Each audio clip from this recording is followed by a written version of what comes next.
Hey everyone, my name is Josh, and welcome back to Ghostly Whispers, your favorite destination for spine-chilling tales and eerie mysteries. Tonight, I've got something truly terrifying for you. The story of the shadow in the window, a story of pure fear. Imagine sitting alone in your room, only to realize you're not alone after all. This is a story about fear, paranoia, and the shadows that linger just out of sight. Stick around, because by the end of this video, you'll think twice before looking out your window at night. Let's begin. The story begins with Emily, a quiet and introverted woman living alone in a small, old house on the outskirts of town. The house had a strange reputation. Neighbors whispered about odd noises and flickering lights, but Emily shrugged it off. To her, it was just an affordable place to live. She'd never believed in ghost stories or tales of the supernatural. One cold, rainy night, Emily was curled up on her couch, reading a book. The sound of raindrops tapping against the windows was oddly soothing. She'd always loved rainy nights. They made her feel cozy and safe. But that night felt different. There was an odd chill in the air, and she couldn't shake the feeling that she was being watched. She glanced toward the living room window. At first, she saw nothing but the reflection of her dimly lit room. Then, she noticed it, a shadow, faint but unmistakable, standing just outside the glass. Her heart skipped a beat. She blinked, and the shadow was gone. "It's just my imagination," she whispered to herself, trying to dismiss the unease creeping into her mind. But the seed of fear had been planted. She closed her book and decided to go to bed early, hoping sleep would chase away her anxiety. Hours passed, and Emily was jolted awake by a soft, rhythmic tapping. Tap, tap, tap. She froze, her heart pounding in her chest. The sound was coming from the window in her bedroom. Slowly, she turned her head toward the sound. The curtains were drawn, but she could see the faint outline of a figure on the other side. She wanted to scream, but fear paralyzed her. Gathering every ounce of courage, she grabbed her phone and switched on the flashlight. With a trembling hand, she pulled back the curtain. No one was there. The rain had stopped, and the world outside was eerily still. The only thing she saw was a faint smudge on the glass, like a handprint. The next morning, Emily tried to convince herself that she'd imagined the entire thing. She busied herself with chores and errands, trying to ignore the nagging sense of dread. But as night fell, her unease returned. She triple-checked that all the doors and windows were locked before retreating to her room. That night, the tapping came again. Tap, tap, tap. This time, it was louder, more insistent. Emily didn't bother with the flashlight. She sat frozen in her bed, staring at the curtain. Then, she heard it, a voice, faint and distant, whispering her name. Emily. Tears streamed down her face as she clutched her blanket. She couldn't bring herself to move. The tapping grew louder, more frantic. Suddenly it stopped.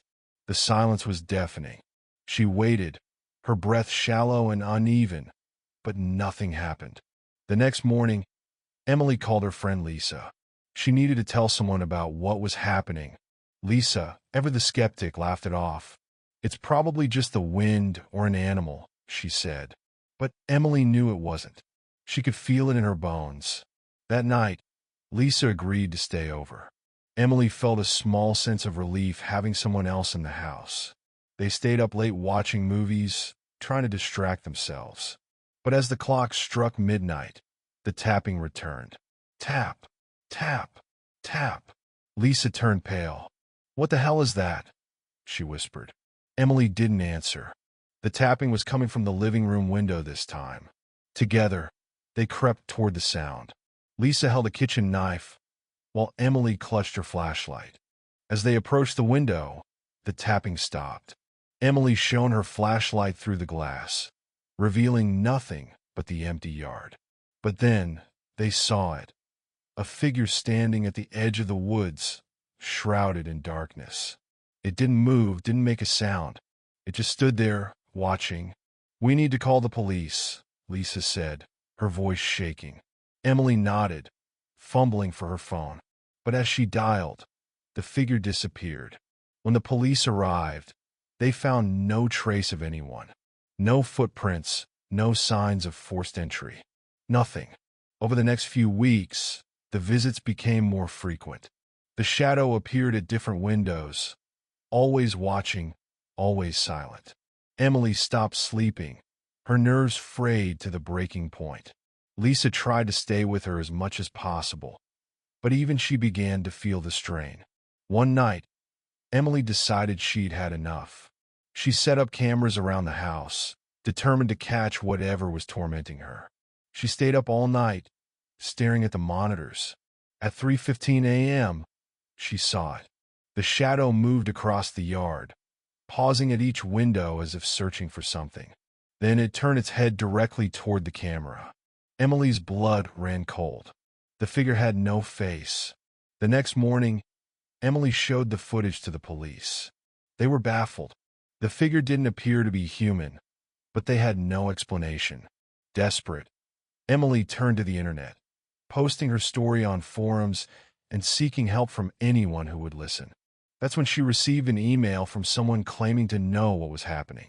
The message was brief. "It's not a person. It's not even alive. Don't look at it. Don't let it in." Emily's heart sank. What did that mean? She felt like she was losing her grip on reality.